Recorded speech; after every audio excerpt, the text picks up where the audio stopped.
Die meeste mense wat aan die opname deelgeneem het, het nie eers iets wat lyk soos 'n begroting of finansiële plan nie. Wel as dit kom by persoonlike finansies, is die ek wil amper sê die gemiddelde persoon in Suid-Afrika is amper roekeloos. Want hulle spandeer net geld op 'n dag-tot-dag basis. Baie min mense dink regtig langtermyn. Suid-Afrikaners is berig vir hulle slegte spaargewoontes.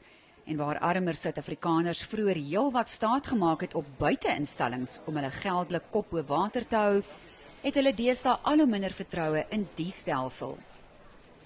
Baie duidelik begin word vir die grootste gedeelte van die bevolking is dat daai dienslewering wat hulle vanaf die regering van hierdie organisasies kry, dat die diensleweringsvlakke baie laag is en dat hulle al hoe meer ongelukkig word met daai vlakke van dienslewering. As die vlakke aanhou groei, soos tans die geval in Suid-Afrika, kan vlakke van politieke, sosiale en ekonomiese onstabiliteit ook toeneem. Dit belemmer weer ekonomiese groei. Suid-Afrikaners met hoër inkomstevlakke wat veronderstel is om dit makliker te kan bekostig, spaar egter ook nie.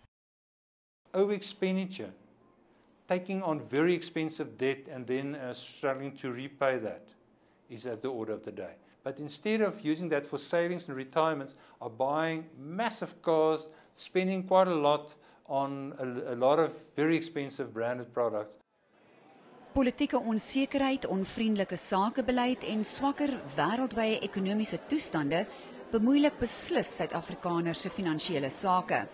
Maar baie Suid-Afrikaners kan die skuld vir hulle benarde finansiële posisies op niemand anders as hulle self pak nie.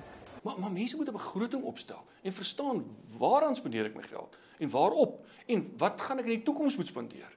En dan in daai konteks besluite neem. En dan moet die mense amper die vrymoedigheid hê om te erken, maar hoor ek het nie genoeg geld vir alles nie. Miskien moet ek 'n bietjie, dalk moet ek 'n kleiner kar koop. Dalk moet ek in 'n kleiner huis bly. Volgens die studie wat onder 2500 huishoudings gedoen is, sukkel tot 80% van mense om finansiëel te oorleef.